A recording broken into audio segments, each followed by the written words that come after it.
Bueno, buenas noches a todos, bienvenidos. Estamos muy contentos de que estéis aquí, yo especialmente, porque bueno, estábamos muy ilusionados con empezar este ciclo de conferencias. Decir que, bueno, estas actividades, sabéis que, bueno, mi nombre no me he presentado, mi nombre es Estrella Rofé, coordinadora de actividades lúdicas de la Federación de Comunidades Judías de España, dentro del Departamento de Asuntos Sociales, que como sabéis la directora es Sara Chocrón, a la que muchos conocéis como Sally. Pues deciros que reanudamos ahora, después de las Pascuas, estas actividades que, como sabéis, cesaron en verano y que culminó con ese viaje que hicimos a Málaga, ¿no? Ese viaje tan bonito que gustó a tanta gente y que, si Dios quiere, volveremos a hacer este año, y ya estamos con los coordinadores, pues no, buscando fechas, buscando destinos, estamos ya calentando motores y yo creo que en unos meses lo tendremos programado. Empezamos con un amplio abanico de actividades que espero que sea del agrado de todos. Los cursos de hebreo, que están siendo un éxito, los cursos de inglés, y si habéis visto el boletín, pues veréis que hay una actividad muy divertida que está relacionado con la jaquetía y que espero realmente que lo paséis un rato muy entretenido. Se va a hacer desde Radio Sefarad y pronto os daremos fecha de cuándo comienza esa emisión. Y por supuesto el ciclo de conferencias que empezamos hoy con Gila Fidel. Sabéis que es un ciclo de salud emocional o salud mental, como lo queráis llamar. Son 3 miércoles, empezamos con Gila Fidel, seguirá Coti Aserín y terminará Blanca Navarro el último miércoles, que es concretamente el 2. Bueno, hasta ahora estamos como todos pensando siempre mucho en nuestro físico, ¿no? En el deporte, en la alimentación, en qué tenemos que comer, hoy ese kilo de más, pero creo que no somos demasiado conscientes en la importancia que tiene la salud emocional, ¿no? Sobre todo la importancia que tiene el saber gestionar nuestras emociones. Como yo no soy una experta, ni muchísimo menos, aquí la experta y la protagonista es Gila, yo la voy a presentar a ella y ella nos va a hablar de lo que realmente sabe. A ver, a esto sí necesito la chuleta porque, bueno, su carrera es extensa, hay vocablos que yo no me puedo saber de memoria y también es muy interesante. A ver, Gila Fidel es especialista en psicología clínica y experta en psicología de la salud y en psicología del trauma desde hace más de 30 años. Es doctora y máster en psicología por la Universidad Autónoma de Barcelona y ejerce como psicóloga en el Hospital Universitario Vall d'Hebron, en Barcelona, donde dirige el programa de estrés traumático de este centro, desde el año 2003. Es formadora en diversos centros universitarios, especialmente sobre intervención en crisis y resiliencia personal y comunitaria. Tiene varios artículos publicados sobre la temática del trauma y el trauma complejo. Y desde hace casi 5 años coordina la sección de psicología del CMT de Barcelona, participando de la CMT Racional. Y yo ya, nacional, perdón, no racional.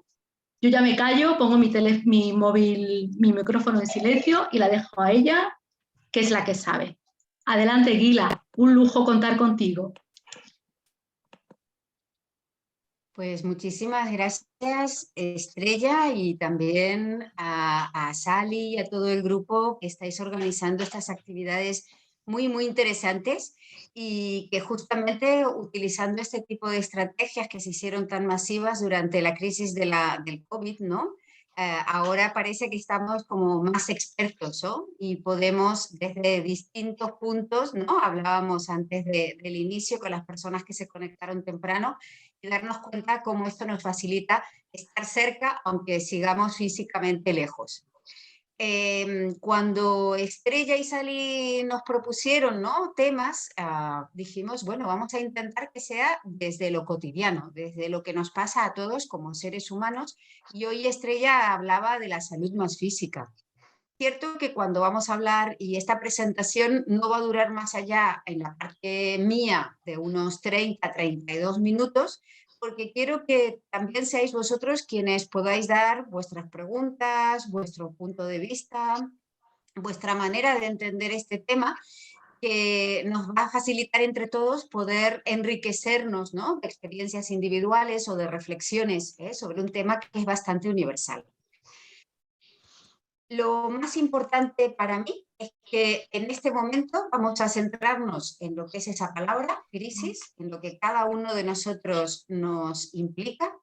Y cuando elegí la pregunta, ¿no?, si vamos a estar preparados para la próxima crisis, muchos me preguntasteis, pero ¿preparados? ¿Próxima? ¿Tiene que ver con el COVID? ¿Tiene que ver con otras cosas? Y dije, justamente, esta ambigüedad es lo que yo buscaba, ¿no?, donde cada uno puede identificarse con esta propuesta para encontrar y ver esos puntos comunes que todas las crisis tienen a lo largo de nuestras vidas, no solamente individuales, sino también comunitarias. Os voy a mostrar 7 diapositivas diferentes para que vayáis viendo y podáis poner en el chat o lo apuntáis vosotros o simplemente lo recordáis, si esa imagen os habla de crisis. Si para vosotros esa es la imagen que representa la palabra crisis. Ya digo, lo podéis poner en el chat y ya haremos luego la frecuencia de qué significa. Si esta primera fotografía alguien le dice crisis, nos pone 1.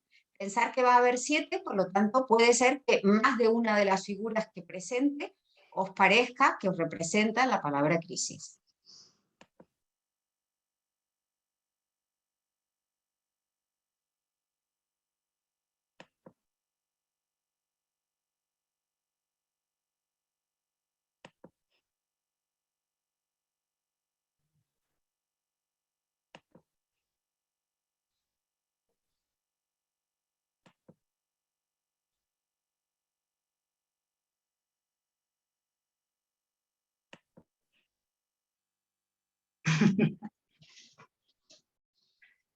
¿Sí?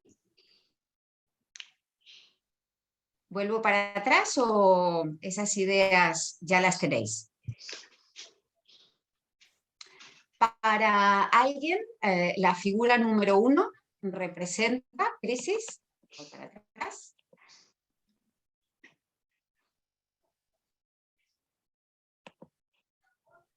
Bien, aquí hay gente que me habla de la 3, de la 6, de la 1. ¿Alguien?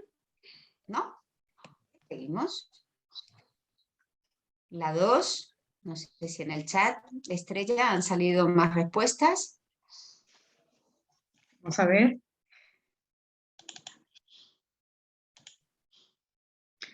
Pues hay alguien que dice yo la 3, otro dice la 6, otro dice la 7. Bien, la 2 todavía no, la 3 tampoco. Sí, 3 había alguien que le había representado. La 4, crisis.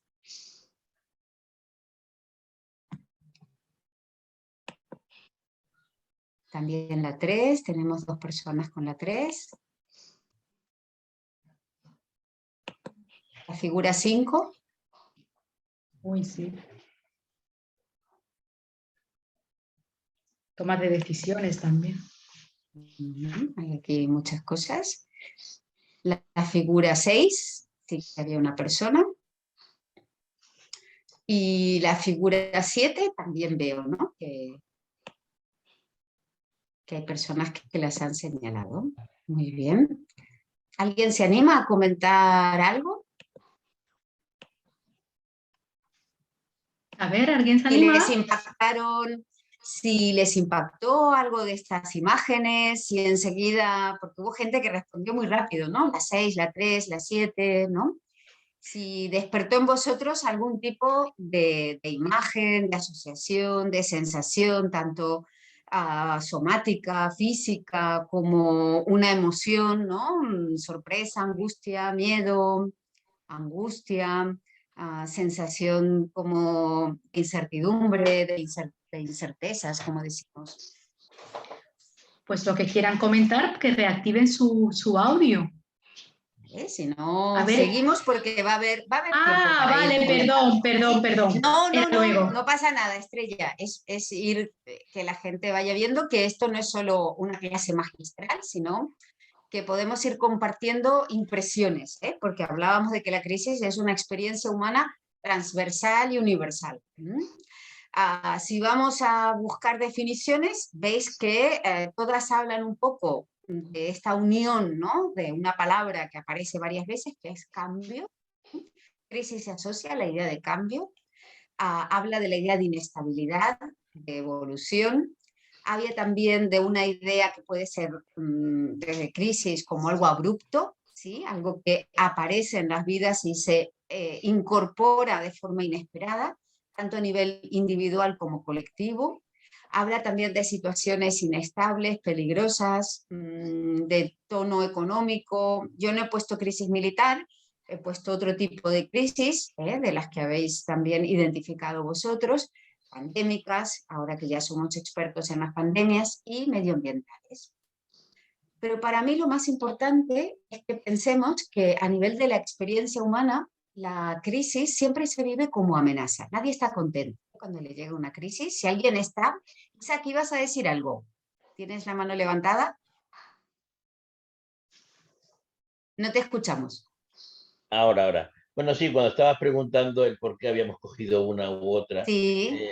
esa la diapositiva, la imagen número 3, casi me recordaba un poco más al analizar de dónde procede la crisis, cómo me puede afectar la crisis, qué planes de contingencia puedo enfrentarme ante una crisis, si una crisis también puede ser una oportunidad. En fin, me vi como esa imagen reflejada en esa... perdón, Y te estas ideas. vinieron conceptos, ¿no? También. Muy bien. Exactamente, este tipo de conceptos. Y por eso tenía levantada la mano. Genial, genial. Gracias, Isaac. Muy bien. Pues sí, esto que Isaac compartió con nosotros es un poco esa idea, ¿no?, que cuando hablamos de la palabra crisis, Isaac ya nos dijo, ¿no? Bueno, pues también a veces se asocia a la idea de oportunidad, no todas las crisis son negativas. Pero las crisis, y por eso esas imágenes más catastrofistas, ¿no?, que yo puse con vosotros a compartir, tienen la idea de que las percibimos como algo amenazador, como algo que aparece inesperadamente en nuestras vidas. Algunas crisis las podemos esperar, ¿no?, las crisis que llamamos evolutivas, las que son propias, ¿no?, de la experiencia de crecimiento y desarrollo humano. Pero otras, las que más nos vienen enseguida, como esas 7 imágenes, son las que son más percibidas como amenazadoras. De allí ese tono que la crisis siempre tiene, más allá de ese ideograma chino, ¿no?, de peligro y oportunidad, ¿no?, como nos recordabas tú, Isaac, a la sensación de amenaza, especialmente en nuestra cultura occidental, ¿no? Y primero las crisis se pueden vivir, por ejemplo, ¿no?, la crisis que produce una enfermedad, ¿no?, o una pandemia. De repente percibimos esto como una amenaza a nuestras vidas, a nuestra integridad. También puede ser una amenaza que no caiga directamente sobre mí, sino en personas de mi entorno, personas a las que yo valoro mucho. O esa sensación de pérdida de equilibrio, ¿no? El bienestar nuestro siempre es un equilibrio un poco inestable, ¿no? No estoy siempre igual y no estoy todos los días igual y siempre pasan cosas, ¿no? Pero la tendencia humana es a buscar esa regulación, ¿no? A que no haya unas fluctuaciones muy elevadas, sino que esa fluctuación sea lo de menor intensidad posible, que todo más o menos esté dentro de un rango que llamamos la ventana de aceptabilidad. Ese bienestar que llamamos psicofísico puede verse bajo una crisis amenazado. Y también he puesto fotografías relacionadas con lo material, que alguno de vosotros también lo señaló.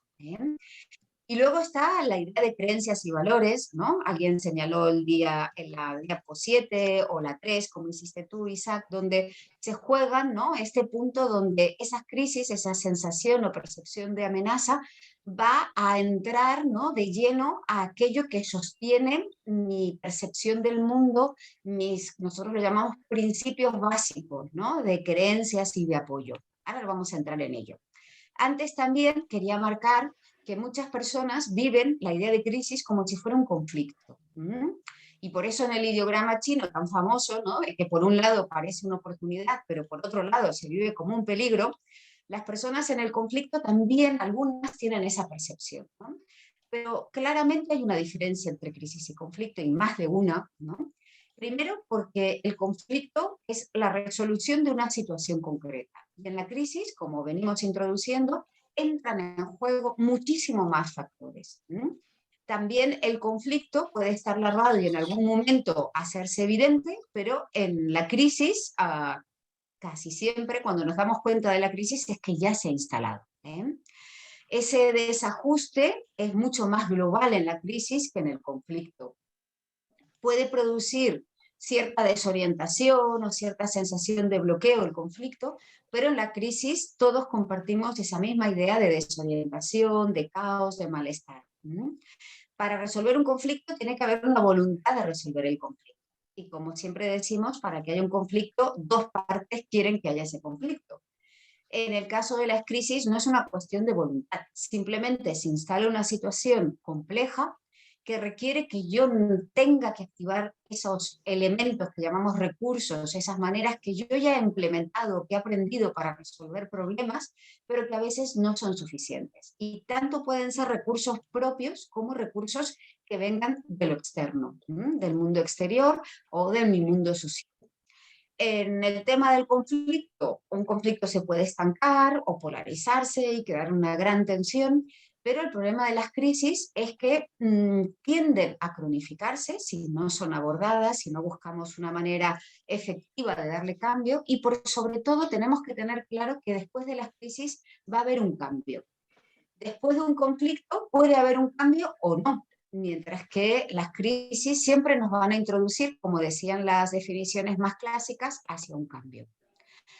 Voy a entrar en algunos autores muy clásicos. Y uno es Kaplan, que es un autor de la psiquiatría comunitaria, que nos dice un poco que la crisis, ¿sí?, es por sobre todo cuando una persona encuentra un obstáculo, hay una barrera para poder seguir en su vida. Porque él le da muchísima importancia al principio de continuidad vital. En una persona y en una comunidad uno sabe que hay un momento de nacimiento, hay una evolución y en algún momento va a haber un final. Esto es parte de ese proceso vital. Él nos dice que las crisis a lo que atentan es justamente esa percepción de continuidad. Y por eso la persona o los grupos que viven las crisis, por sobre todo, tienen esa vivencia de que están sin la capacidad, sin los recursos, sin todo el potencial para poder superarlo. De allí esa percepción de que se pierde ese proyecto vital, esa idea de futuro, y hay esa desorganización, que lo que más buscan las personas y buscan las comunidades o los grupos es justamente buscar otra vez, volver a ese principio de continuidad y sentirse protegidos. Estos conceptos los vamos a seguir viendo, pero de otras maneras. ¿Qué dijo Kaplan y qué dijeron otros autores? Y esto es la gran pregunta de las crisis. A ver si alguno de vosotros también tiene alguna idea. ¿Cuánto duran las crisis y cómo se desarrollan las crisis? ¿Cuánto duran? ¿Qué os parece? ¿Días, horas, semanas, años, meses? Me hacéis así con la cabeza, me encanta. Esa es la respuesta. No lo sabemos. Puede durar horas. Los que trabajamos en intervención en crisis decimos de 0 a 72 horas, fase de crisis. Y es mentira, la crisis después puede tomar otro tipo de trayectoria, otro tipo de evolución y ya es otra cosa. Pero las crisis, ya decía Kaplan, que al menos van a durar 8 semanas. Él decía 8 semanas, yo no sé de dónde él dijo eso, pero él en sus escritos nos habla de ese tiempo. Mientras que otros expertos hablan de desastres o de situaciones críticas, de estas como por ejemplo las medioambientales, etcétera, nos dicen que por lo menos un año va a ser el más crítico, y es a partir del año cuando comienza la fase de reconstrucción. Yo os he puesto 2 ejemplos de los más comunes acerca de las crisis. Vamos a ir a la del azul, porque la del azul es la que todos conocemos o nos podemos identificar más fácil. Esta es la de Kaplan, que dice, mira, viene la crisis, viene ese incidente, yo voy viendo que llega, no tengo recursos, intento pararlo, la cosa se va yendo de mis manos, se está descontrolando, hay una percepción de caos, de bloqueo, no tengo los recursos suficientes, no tengo el apoyo suficiente, va creciendo, creciendo, creciendo, pero yo en esa fase ya encuentro algún tipo de soporte, algún tipo de nuevo recurso, incremento, intensifico los que ya tengo, modifico y llego a esa fase de resolución. Esa es una manera muy esquemática, ¿sí? Donde Kaplan nos dice que resolvemos una crisis porque las emociones implicadas en las crisis también tienen este tipo de trayectoria. Cuando alguien tiene angustia, también sabe que va a empezar esa angustia, va a subir a ese pico y va a bajar. Cuando hablamos de la ansiedad o cuando hablamos del enfado, ¿no? Siempre las emociones hacen ese tipo de trayectoria que llamamos curva de Gauss. Los que sabéis de estadística sabéis que es la curva de trayectoria más frecuente. La otra que todos conocéis es la de las flechas, ¿no? Descendentes o ascendentes. En cambio, los expertos más contemporáneos que trabajaron sobre qué es lo que pasa con las comunidades o las personas después de una situación de crisis más externa, ¿no? Porque la de Kaplan también se dirigía a esta idea más personal, más de crisis vital, etcétera, etcétera, nos dicen que hay como dentro de ese primer año muchas fases, ¿no? Hay una idea de que en el predesastre uno puede sentir la amenaza, pero hasta que no llega a esa fase de impacto no hay una reacción. Y esa reacción muchas personas y muchas comunidades lo viven heroicamente, ¿no? Nos hemos convertido en sobrevivientes, muchas veces dicen, nos hemos salvado. Qué bien que lo hemos hecho, ¿no? Y entrarían como en esa fase que él llama, o varios autores llaman, de luna de miel. Bueno, estamos encantados con nosotros mismos porque hemos superado algo difícil y nos sentimos muy conformes, muy orgullosos de cómo lo hemos hecho. Pero cuando volvemos a conectar con los destrozos que esas crisis y que esas circunstancias han producido, aparece lo que los expertos dicen la desilusión. Reconecto con todo aquello que fue afectado por la crisis y va a haber subidas y bajadas, ¿no? Siempre veis con esa intensidad más o menos modular, hasta que sobre el año de ese acontecimiento se puede identificar esa fase de reconstrucción. Son abstracciones. Puede ser que alguien sí que se vea más identificado en alguna crisis con este tipo de trayectorias, pero cada crisis tiene, y ya vuelvo a decir, una trayectoria propia. Y cada persona en un momento diferente también genera trayectorias, porque tanto el tipo de crisis como el momento vital, los recursos, el contexto en el que todo esto se desarrolla, puede influir a que tengamos diversas maneras de vernos evolucionar en las crisis. Aquí también voy a hablar de otro autor que muchos de vosotros habréis oído hablar en algún momento, que era Abraham Maslow. Era un psicólogo americano, judío, el nombre lo dice todo. Tiene una biografía muy potente a nivel de lo que él marcó siempre, ¿no? Él decía, yo soy judío, pero he vivido mi infancia como si fuera negro, porque le tocó vivir en un barrio de gente blanca cristiana, y él era el único judío, con toda la discriminación que a principios del siglo XX le generaba, etcétera, etcétera. Pero fue de estas personas que uno hablaría resilientes, ¿no? Con una capacidad y una energía por encontrar modelos de vida, conoció gente interesantísima y tuvo ese instinto, esa inteligencia interior que llamamos de aprender de estas personas, de modelarse a sí mismo reflejándose en ellas. E hizo un gran aporte que trascendió la psicología, que es la famosa pirámide de Maslow, que él dice que los seres humanos, como seres vivos, necesitamos ir evolucionando desde formas de satisfacción de necesidades más biológicas, más físicas, ¿no? Alimentación, ya ni hablemos de respirar, pero bueno, pongo respirar porque es básico. Respirar, alimentar, beber, ¿sí? Calor, abrigo, refugio, etcétera, ir subiendo hacia la salud emocional, a crear esa red social, a sentirme que todo ese entorno comunitario, social que tengo me permite mi autorrealización, me siento bien con mis decisiones, con mis logros, siento que tengo un rol social, hay una percepción de bienestar y hay por sobre todo, y que él también lo marcaba, una sociedad en la que me instalo donde hay, vamos a decir, una preservación de mis derechos. Pero en las crisis, yo siempre digo que Maslow tendría que haber puesto la pirámide al revés, porque en las crisis lo primero que buscamos es satisfacer lo que había quedado tan lejos en el tiempo. Ya necesitamos otra vez cuidarnos, sentirnos cuidados, refugiados, acogidos, calor, sensación de seguridad, ¿no? Tener asegurada la comida cada día, tener el alimento, tener la bebida, los líquidos, ¿sí?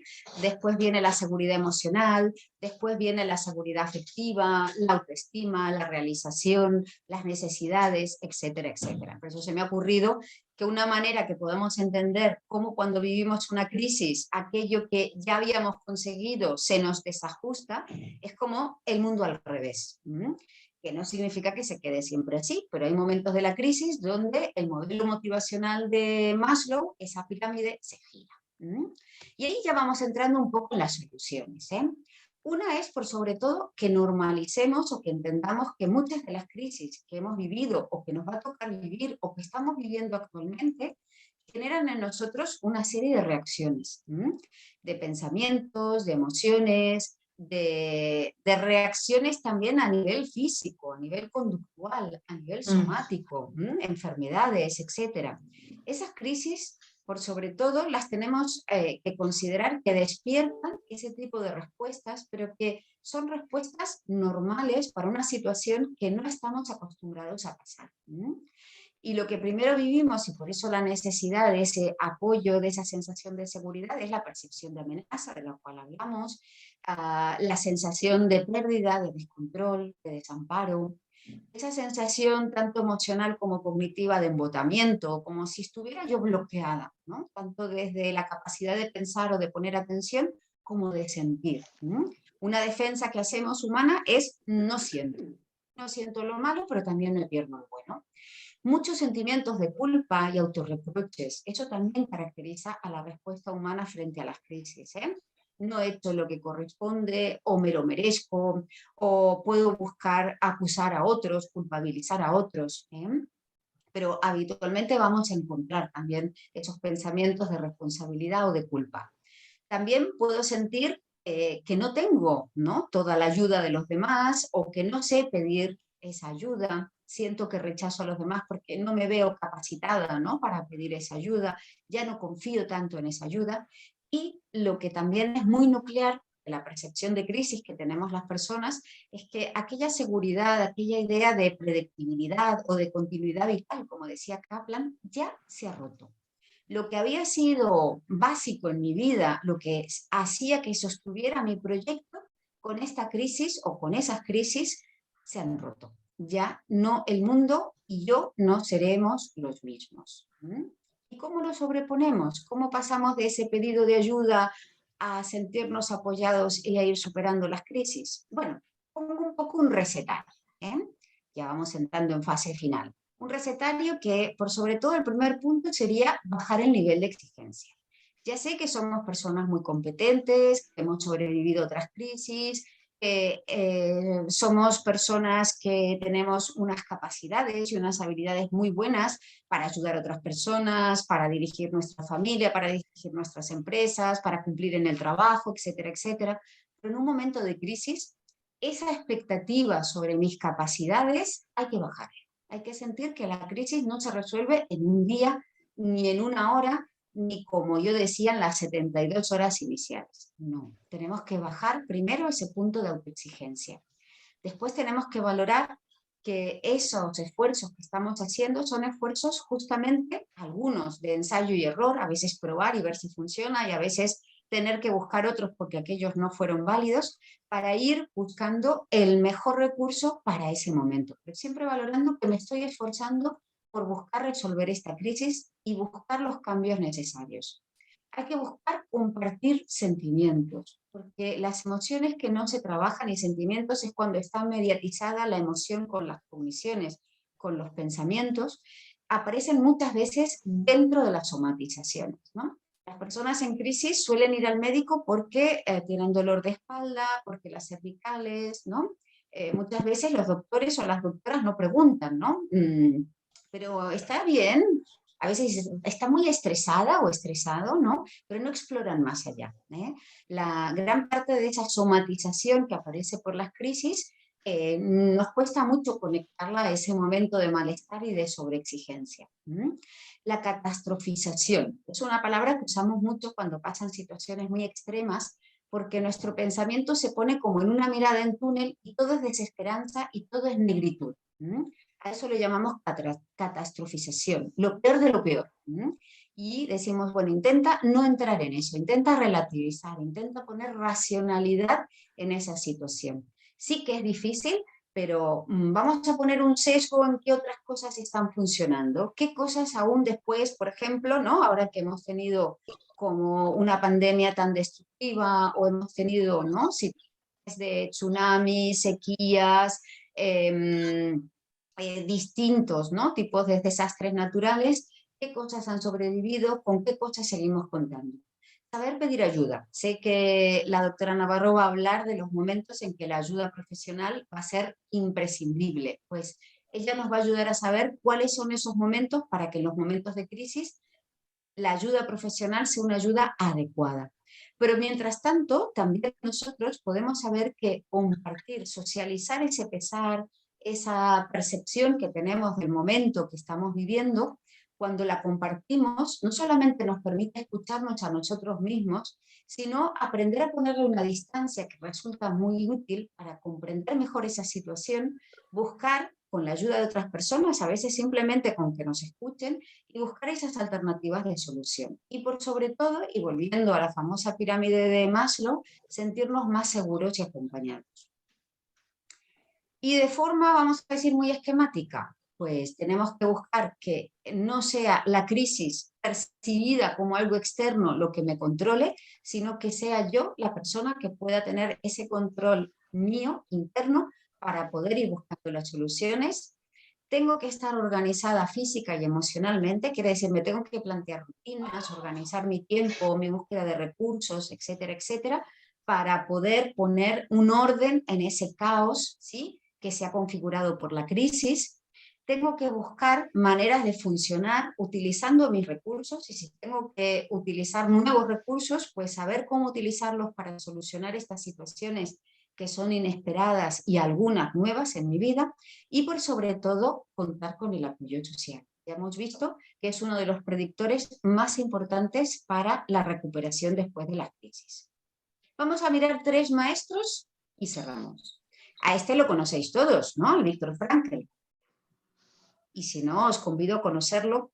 Fue un psiquiatra y neurólogo vienés, nació en Viena, en Austria, a principios del siglo XX, en 1902, si no me equivoco, y este psiquiatra pasó una de las experiencias más extremas que puede tener una persona en su vida, que fue la época del nazismo. No solamente los campos de concentración, sino la etapa previa, cuando Alemania anexó a Austria y la convirtió en una parte de Alemania, ¿sí?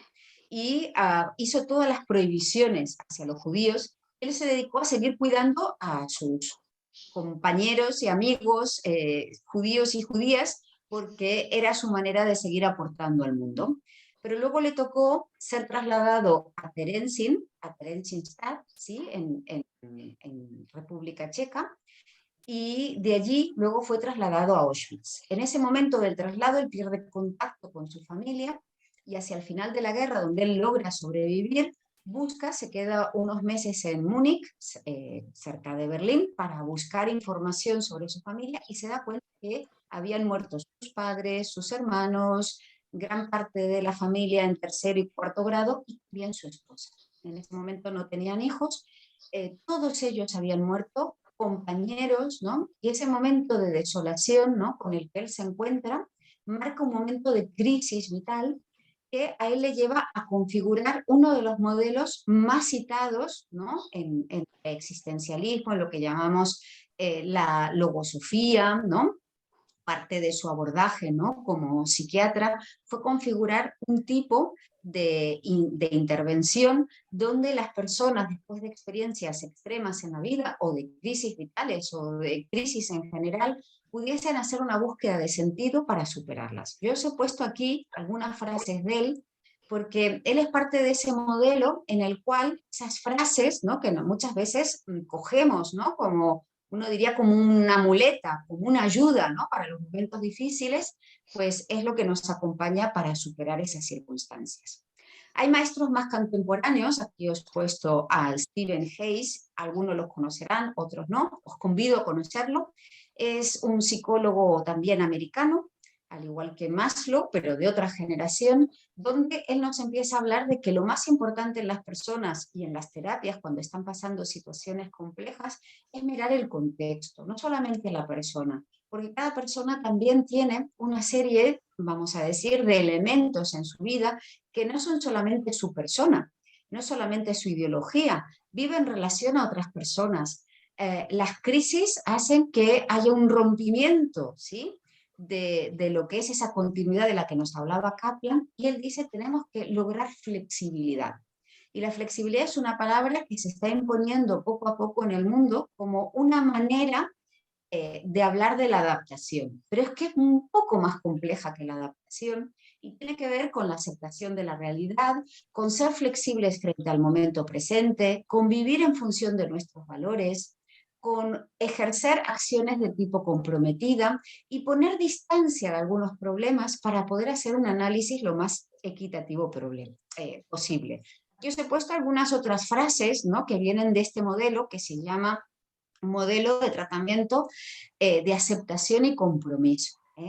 Y sobre todo la palabra aceptación y compromiso no solamente hay que leerlo como una terapia, sino como una manera de vivir las crisis.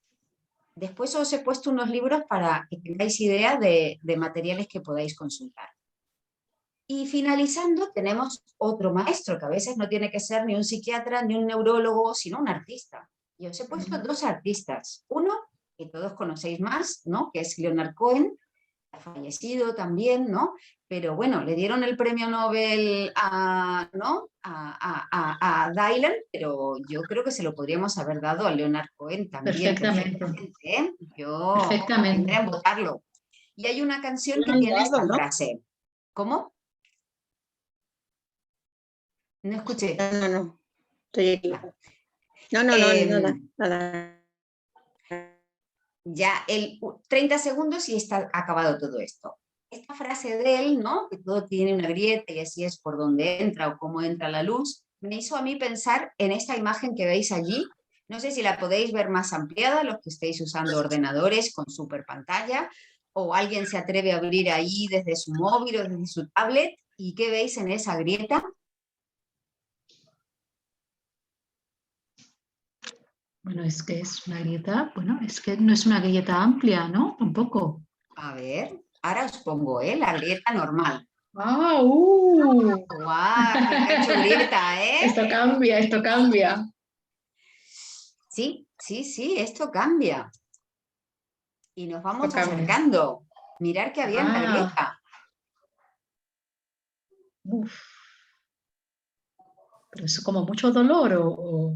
Ah, ¿tú has visto eso? Muy bien, Estrella. Imagino que cada uno de vosotros está ahí, ¿no?, como creando, ¿no?, esos conceptos, esas asociaciones, ¿no? Intentando salir de la grieta, de la oscuridad. Muy bien, muy bien. Esta es la intención que le puso el muralista. Yo os convido a conocerlo, se llama Péllac. Es un gran muralista español. Este mural lo hizo durante la segunda ola de la COVID, ¿no?, allí en Santander, en el Hospital Marqués de Valdesilla.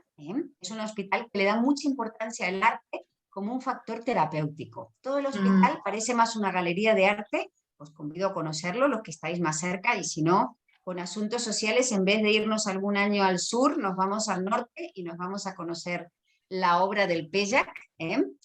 Y él lo hizo en homenaje, ¿sí?, a las personas que estaban luchando, porque esa era la palabra que se usaba entonces, ¿no?, o combatiendo, que era otra de las palabras belicistas, ¿no?, que usábamos en los tiempos iniciales del COVID, sobre esa capacidad que tenemos las personas para que de las grietas, como decía Leonard Cohen, entrará la luz.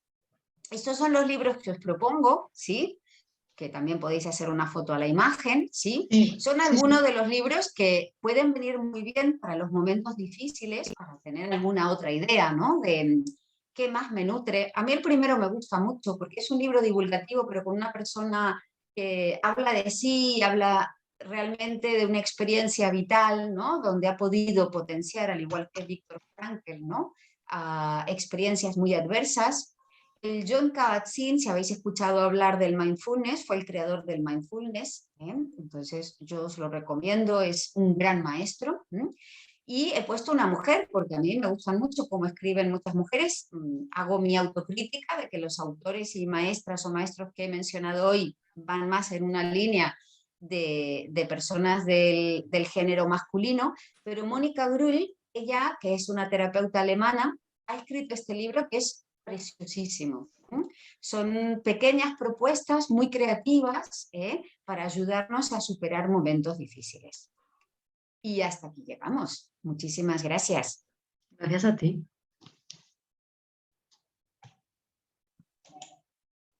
Muchas gracias, Gila. Claro, gracias a ti. Muy bien, muy interesante. Sí. Muchas gracias. Bueno, ahora me gustaría escucharos a vosotros, ¿eh? No sé si tenéis alguna pregunta. Voy a mirar también. Aquí Lili nos ha explicado y nos ha puesto cosas, cambios. Esto, Gila, esto que dice Víctor Frank, el último, el hombre que se Sí. levanta es aún más fuerte. Yo creo que eso resume todo lo que has dicho, ¿no? Que justamente el más fuerte es el que se ha levantado, el que ha experimentado y al que ha salido con estos cambios ya un Exacto. poquito resueltos Ya tiene los del que no ha anticuerpos. caído. Sí, ya tiene los anticuerpos. Justo. Sí, esta frase es muy potente y en esa reflexión que has hecho, Lili, me ha encantado porque yo descubrí esta frase cuando leía mucho el Viktor Frankl y nunca sabía muy bien dónde colocarla. Y cuando empecé a trabajar con personas con experiencias tan adversas, ¿no?, que llamamos potencialmente traumáticas, pensé lo mismo que dijiste tú. Pues sí, la fortaleza de una persona no se ve en el que nunca le haya pasado nada, se ve en aquel que ha atravesado circunstancias, pero ha podido superarlas, ¿no? Y está otra vez de pie, mirando de frente y en esa continuidad, ¿no?, vital que tanto buscamos. Totalmente de acuerdo, Lili. Me ha encantado. Me encantó la frase esta, me encanta. Sí, no, y si queréis... Sí, Gila, yo te quería preguntar que a relación de lo que tienes en tu carrera, que es estrés traumático, que para mí lo confundía siempre con estrés postraumático, cuando tienes este tipo de adversidad tan dura como el holocausto o una guerra o cualquier cosa, ¿ese trauma te puede durar toda la vida o hay maneras de facilitar eso? Nosotros hablamos de trauma en dos cosas, ¿no? Trauma como el acontecimiento, ¿no? Decimos, el trauma es la experiencia, ¿sí? Y hablamos de trauma de los efectos. Los traumas se pueden elaborar, trabajar y por sobre todo lo que nosotros llamamos procesar las memorias traumáticas. Lo más relevante del trauma no es la memoria del trauma, ¿no? Y mis pacientes me dicen, pero no se me va a ir esto, no se me va a borrar. Yo les digo que eso es parte de las vidas de las personas, ¿no? Como decía Lili, esto te ha pasado, no es que no te haya pasado, te ha pasado. El tema es que te has podido levantar. Y levantarse en el tema de trauma significa poder limpiar esa experiencia de esa carga emocional adversa que viene asociada a cuando lo has vivido. Entonces, ese es el trabajo que se hace con las terapias focalizadas en el trauma para que las personas puedan superarlo. No borrarlo, ese es el ideal de la gente, la amnesia absoluta. Pero no, porque como decía Lili, esto es una experiencia de una persona, es lo que lo ha hecho caerse en un momento, pero también hemos visto su capacidad de levantarse, ¿no? Y es sobre eso que focalizamos, ¿no? Cómo elaborar esas memorias del trauma, que siempre van a ser diferentes al acontecimiento en sí mismo, y por sobre todo trabajar las emociones concomitantes, las que han acompañado esa experiencia. Muy bien. Y me gusta esa pregunta que también has hecho, Estrella, porque es cierto que muchas personas solo conocen, ¿no?, el estrés postraumático. El estrés Que yo postraumático es un conozco. diagnóstico. Sí, sí, sí, y muy bien. Y además es una buena pregunta para poder hablar. Trauma no es crisis. A veces un trauma se puede convertir en una crisis, pero las crisis no siempre son traumáticas, ¿de acuerdo? Las crisis vitales, ¿no? Cuando hablamos de la adolescencia, hablamos de las pérdidas, ¿no? Las crisis que pueden estar en algún momento de nuestras vidas no necesariamente son traumáticas, pero algunas sí que cumplirían criterio de trauma. Entonces, un duelo complicado, ¿no? Por ejemplo, muchos duelos durante la etapa de la crisis del COVID han sido y aún perduran como duelos complicados, cuando no nos hemos podido despedir de nuestros seres queridos, cuando no los hemos podido enterrar de forma según nuestros valores, como dice la terapia de aceptación y compromiso, ¿no? Como hemos tenido que perder nuestros rituales porque no había otra manera de hacerlo, ¿no? Todo eso ha dificultado los procesos normales del duelo. Entonces tenemos duelos complicados y eso estaría dentro de la esfera del estrés traumático. O las reacciones agudas, ¿no? Cuando he tenido un accidente y esos días estoy como no parando de pensar en ese incidente. Eso es una reacción aguda que llamamos de reexperimentación o de intrusismo, y eso también genera, ¿no?, toda esta sensación en nosotros, ¿no?, de una reactividad, de estar constantemente como nervioso o atento o sobresaltada, ¿no? Eso también es parte del estrés agudo y del estrés traumático.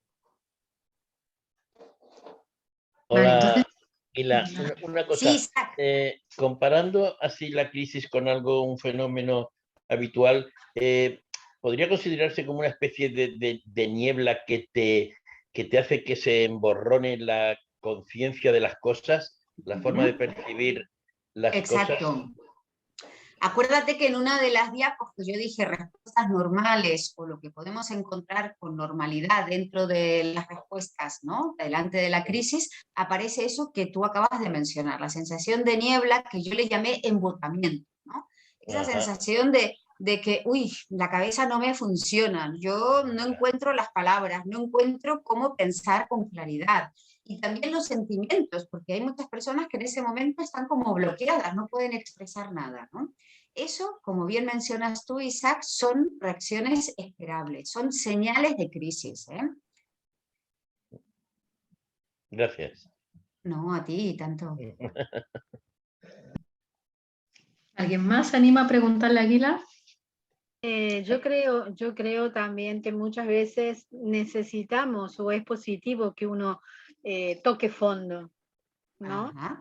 Toque fondo y eso te permite como un trampolín llenarse de cosas positivas, de la lista que sea muchas más cosas positivas que las negativas y por las que tenemos que salir, que eso va a ser el motivo para poder superar esa crisis, ¿no? O sea, Sí. no Lo es único, malo tampoco tocar fondo, me parece. no. Hay dos cosas de lo que estás comentando que me parecen muy relevantes. Una, que tocar fondo, como bien dices, no siempre es malo, ¿vale? A veces está esa metáfora que le decimos a las personas que en un momento, por ejemplo, difícil, una pérdida muy difícil y tal, la persona ha tocado fondo, no puede salir de la casa, está esto que llamamos, ¿no?, todo el día metido dentro, ¿no?, etcétera, etcétera. Y decimos lo que tú acabas de decir, bueno, es como cuando uno se ha tirado a la piscina, ¿no?, y acaba de tocar el fondo o el trampolín, como dices tú, y ahí ya no queda más que emerger, porque la misma fuerza del impacto te lleva, ¿eh? Pero otra es ayudarle a pensar a la persona que no todas las crisis nos acaban de llevar a cosas nuevas. Que toda crisis nos lleva a cambio, eso es lo que me gustaría que lo penséis, ¿vale? Eso es lo que también hablaba Isaac al principio, ¿no?, de oportunidad, ¿no? Pero no toda oportunidad significa algo bueno. Oportunidad puede ser que de repente pasen otras cosas que yo no me estaba esperando. Y la resolución de las crisis a veces no siempre va en un camino, bueno, fantástico. Pero después puedo yo trabajar esos sesgos, ¿no? Puedo pensar y hacer un trabajo muy personal de reconstrucción, de, como decía Víctor Frankl, buscar un sentido a esa experiencia vivida, ¿no? Pero no significa, justamente porque las crisis son algo que irrumpen, igual que los traumas, que yo no he buscado, que yo no me lo pedía. ¿Para qué tengo que estar yo en esto si yo, ¿no?, con lo tranquila que estaba? Y viene y pasa esto, ¿no? Bueno, la idea es que pasa, es a veces inevitable. El tema es que lo evitable, o como decía otra de las frases de Frankl, es la actitud, ¿no? Yo voy para atrás un poquito para mostraros, ¿no?, en la frase esa del Frankl, ¿no?, cuando él decía, bueno, cuando ya no puedes cambiar la realidad, te cambias a ti mismo, ¿no? Eso te iba a comentar yo. Eso te iba a comentar, Eso, ¿no? decir yo, porque es que si tú no trabajas en ti mismo, el entorno no cambia. Eso, ¿no? Parece que vamos con esta idea y es muy buena, Estrella, y Sí. es parte de ese crecimiento que hacemos, que a veces lo llamamos crecimiento post-trauma o post-crisis, ¿no?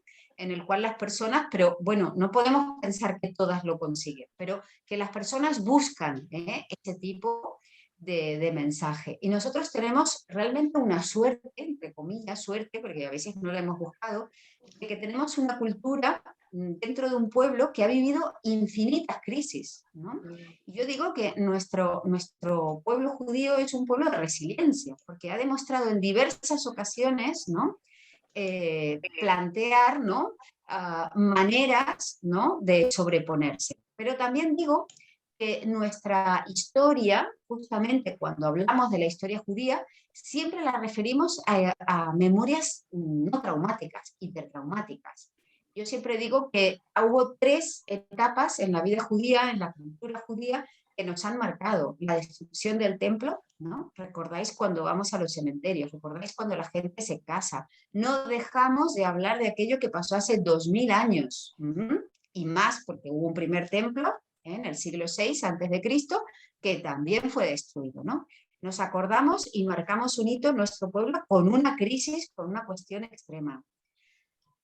Otra crisis que hemos marcado, anterior a esa, es la salida de Egipto, es el momento de la esclavitud. ¿Cómo nos ha marcado ese momento que le dedicamos 7 en Israel, 8 días en la diáspora, a castigarnos, entre comillas, para recordar el sabor amargo de la esclavitud, ¿no? No dejamos de tener memoria de los hechos complejos, difíciles, arrastramos esa memoria.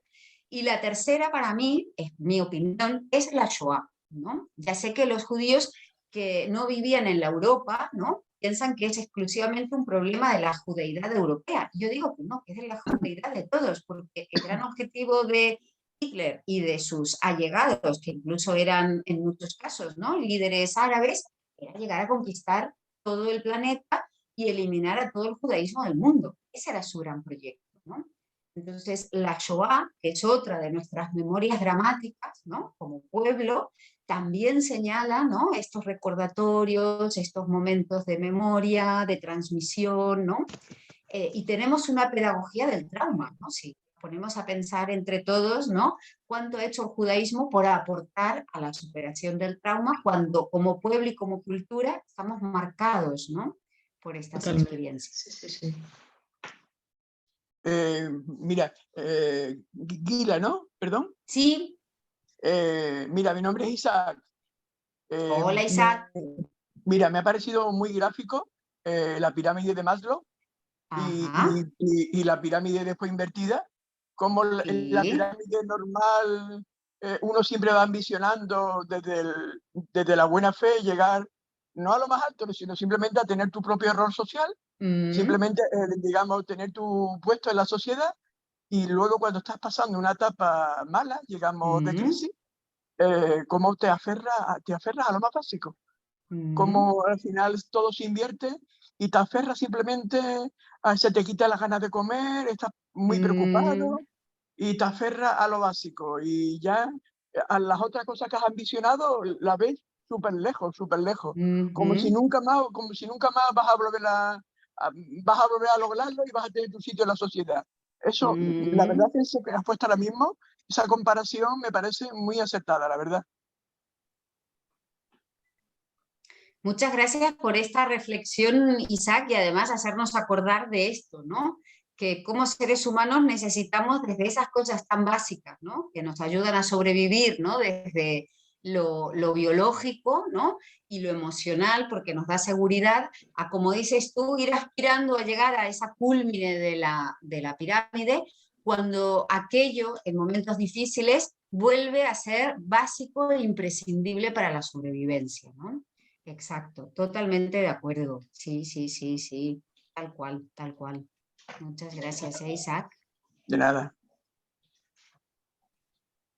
A ver, ¿alguien más quiere preguntar a Aguila? Que está muy interesante la conferencia. Tenemos para preguntar muchas cosas, ¿no? Porque además, ¿cuántos tipos de crisis tenemos, ¿no? De todo tipo. En la vida. Buena pregunta, ¿eh? Sí, ¿Cuántos tipos de crisis sí. nos pasan a lo largo de la vida que que si eres, bueno, digamos, coherente vas superando, pero no todo el mundo lo consigue. Entonces...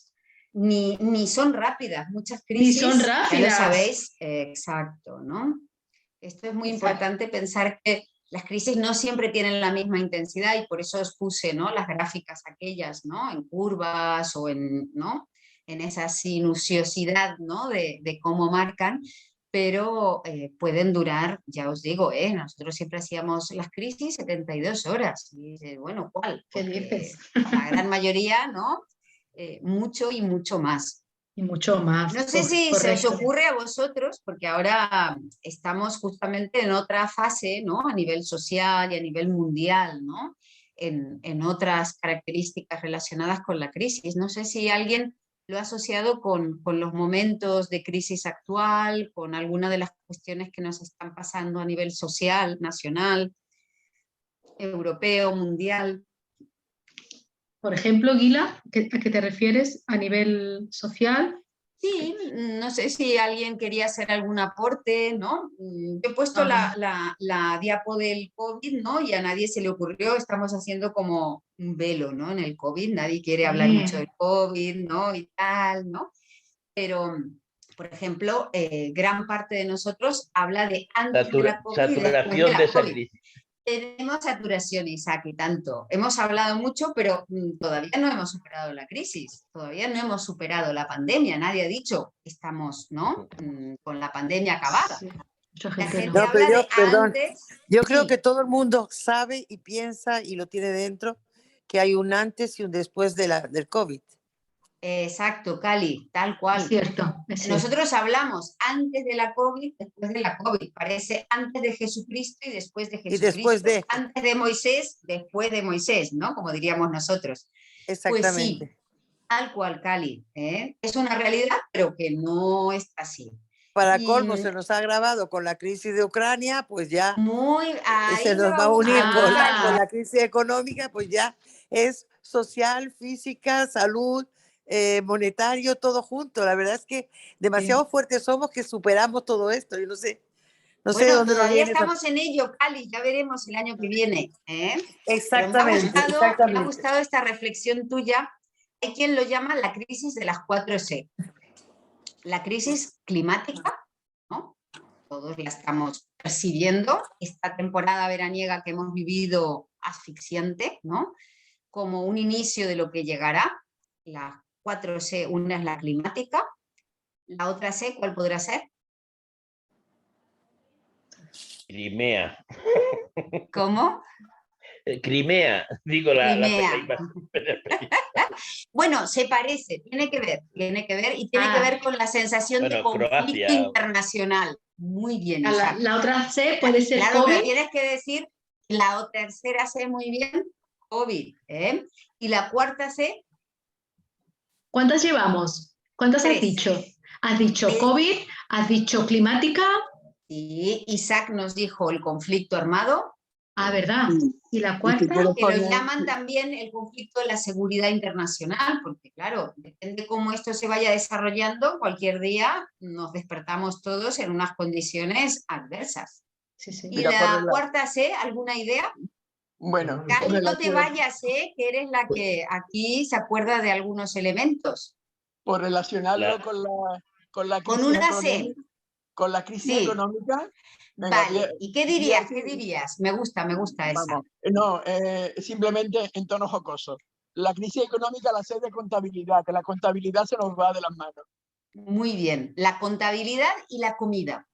Dicen que otra de las crisis que va a haber, y esto otra vez usando la C, a mí me ha encantado este esquema de las 4C, por eso lo uso tanto, porque está muy próximo y nos hace pensar, como bien también decías, Isaac, ¿no?, a que la economía, ¿no?, la contabilidad, nuestras necesidades básicas, como hablaste tú hace un momento de la pirámide, ¿no?, pues también están atravesando, ¿no?, una situación no tan común o tan sencilla como nos podíamos imaginar hace 2, 3 años o 5 atrás, ¿no? Muy bien. Es muy gráfica la imagen de decir, antes cuando el COVID era el bolsillo lleno y las estanterías vacías, y ahora van a ser las estanterías llenas y el bolsillo vacío.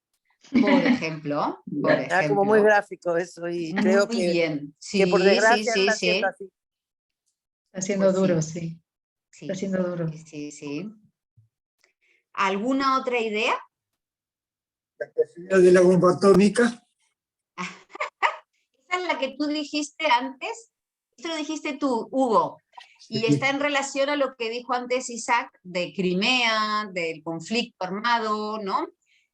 Todo eso está generando una sensación de crisis de seguridad. Bueno, Es lo que tú dices, crisis de seguridad. Sí, sí, sí, sí, sí. De todas formas, yo también noto un poco de crisis a nivel social. No a nivel social, quiero decir, como que yo veo muchísima gente muy perdida. O quizás las nuevas generaciones, ¿no? Las nuevas generaciones andan un poco perdidas. No sé si estoy acertada en lo que digo, pero a veces sí siento a la gente como muy perdida. Por ejemplo, ahora hay un cambio, yo creo que hay claro. mucho hay un cambio movimiento. grande. Ya ¿Qué por estas dices, Lili? crisis que Sí. por estas crisis que estamos mencionando, hay mucho movimiento. O sea, tanto de gente como que de energías que van y que vienen, donde hay mucho movimiento de la gente si no está cómoda, sobre todo los jóvenes que dices Estrella, Sí, los jóvenes toman sí. otros rumbos. Bueno, es que hay un está cambio, igual lo en que ha todos dicho, lados. lo que ha dicho Guila, hay un cambio, es cierto. Claro, pero Cambio grande. está igual en todos lados, así que yo no sé, pero bueno, al ser jóvenes uno quiere probar otras cosas. Yo creo que ha se dan habido los también, cambios. perdón, yo creo que ha habido también como un revival de la solidaridad. Eso es muy digno. Yo Muy creo que bien, en el mundo Cali. entero, Cali, por la solidaridad. Por Mitzvah Day lo dices. No, la solidaridad se ha reavivado en todo el mundo. Sí, en todo el mundo. Eso es cierto, Cali, que cuando pasan situaciones adversas, la primera respuesta humana es la de la solidaridad. Después se calman, pero después la primera respuesta, pero luego, la primera es muy solidaria. Luego, a mí hay una cosa que me ha impactado mucho en estos últimos días o meses, bueno, ha sido la muerte de la reina de Inglaterra. Yo creo que la gente lo ha cogido como si le hubiera muerto la abuela a todo el mundo. Y a la vez ha creado como un sentimiento de inseguridad también de qué va a pasar por el hecho del Brexit, de que están separados, de que no es, no sé, la gente está insegura. Yo creo que hasta todos los monarcas están un poquito con la mosca detrás de la oreja, ¿no? Diciendo, bueno, ¿aquí qué va a pasar? Lados, ¿Esto va a ser la destrucción de la en monarquía? Francia, en Inglaterra, en todos lados hay sí, pero también los medios de comunicación nos abruman y entonces le damos muchas veces demasiada importancia a lo que la tele nos pone cuando a lo mejor hay otras cosas muchísimo más relevantes que la muerte de una reina, que lo que le pasa a un rey, que lo que le pasa, ¿sabes? Yo creo eso. Estrella, la muerte de la reina es significativo en cuanto a los cambios que va a traer. Bueno, sí. Eso. No en sí el show o lo que se haya surgido, sino por el cambio que va a traer esto, que está trayendo cambios en todos lados. En Alemania, en Francia, en Inglaterra y aquí, en todos lados, ¿no? La crisis de valores también. La crisis de valores. Totalmente de acuerdo. Los jóvenes, algunos adultos y de todos van perdiendo. Y de muchos adultos, Isaac, de muchos adultos. Sí. Se van perdiendo, yo veo esa pirámide bastante. La voy a quitar, ¿no, Isaac? Mejor. Pongo como dice Lili, la última, ¿eh? Que es la de... No, pero también hay un sentimiento también de la gente que como que dice, bueno, es que vamos a vivir que son 3 días, ¿no? La gente está un poco como diciendo, hay que vivir, hay que aprovechar, la prueba ha sido la locura de los viajes este año, este verano, que estaban carísimos, pero la gente se ha vuelto loca, viajando, yendo a todos lados. Bueno, yo vivo en un sitio muy turístico en Málaga, y en Málaga ha sido que decíamos, por Dios, que cierren las puertas, que aquí ya no cabe más nada. Claro. Es que era tremendo, era una cosa increíble. Era de no poder caminar por las calles de la gente, de un montón de gente.